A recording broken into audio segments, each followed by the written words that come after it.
तन गोरे, जो गोरे बदन के हैं, उन ग्राम बधूटियों ने कहा हमें गोरे काले से कुछ नहीं लेना है, हमें तो बताओ सुमुखी कहो को आही तुम्हारे।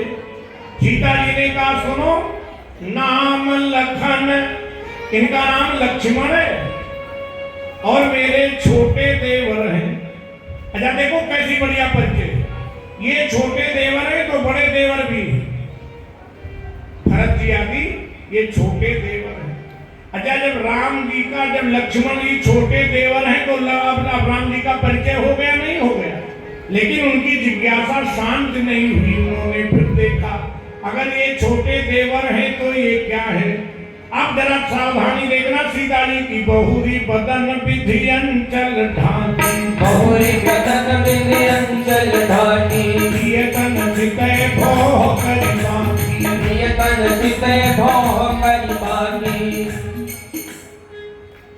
लक्ष्मण जी का परिचय दे रही थी तब घूंघट नहीं बनाया, लेकिन जब राम जी का परिचय दिया तो घूंघट बना लिया। क्यों?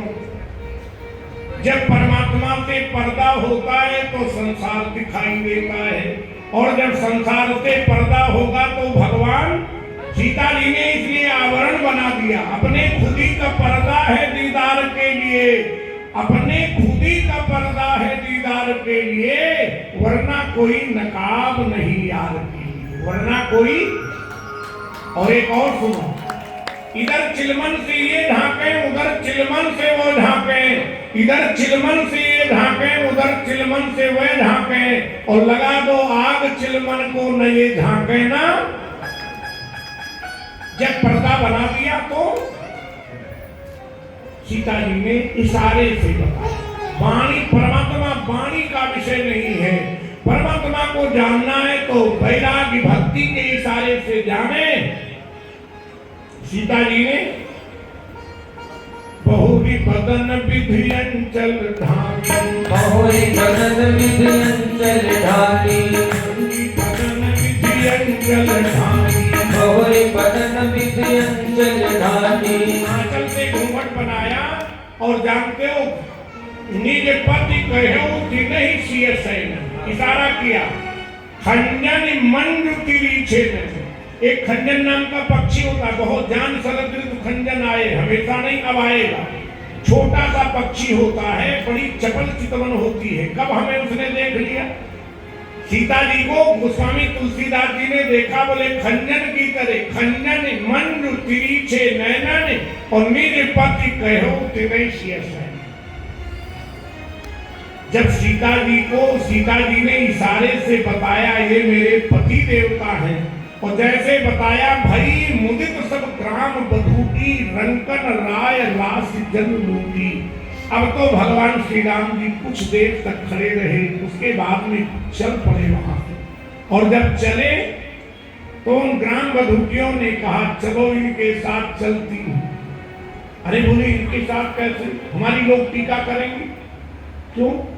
बोले लोग कहेंगे दो राही आए थे, पथिक आए थे, और इनके साथ चले जाना, समाज के लोग क्या कहेंगे।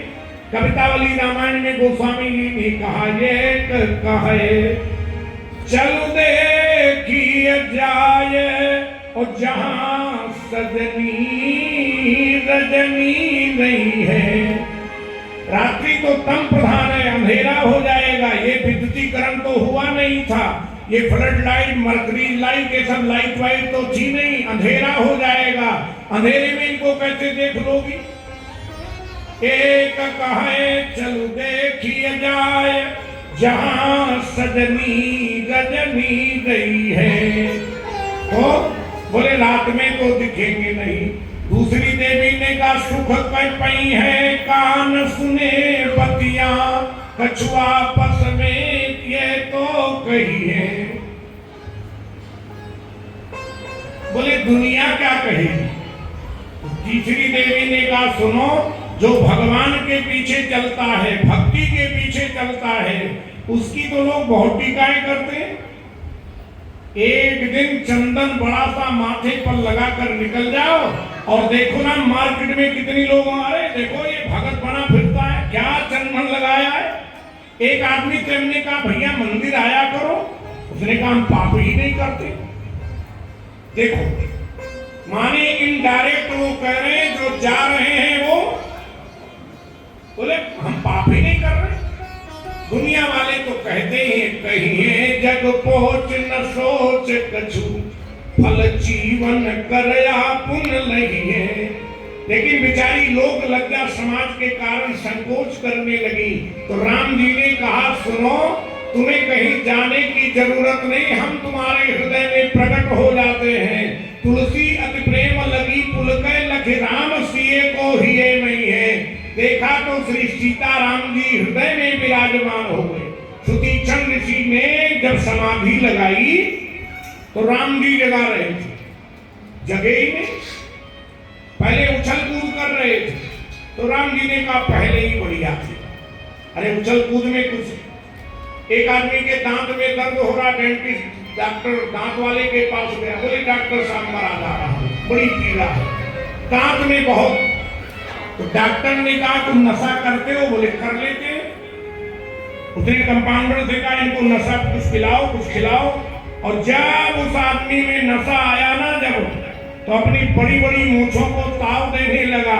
अरे है कोई माई का लाल जो मेरे दांत को हाथ लगावे? है किसी की हिम्मत? तो डॉक्टर ने कहा पहले ही बढ़िया थे। राम जी महात्मा को जगा रहे थे, बोले मुनि राम बहु भांति जगावा, मुनि राम बहु भांति जगावा, जागरण ध्यान दलित सुख पावा, जागरण ध्यान दलित सुख पावा। बेटे सुखम कस्य समाधि निष्ठा, समाधि में बैठे हुए हैं, जिनके लिए ध्यान लगा रहे वही जगा रहे, जगे नहीं।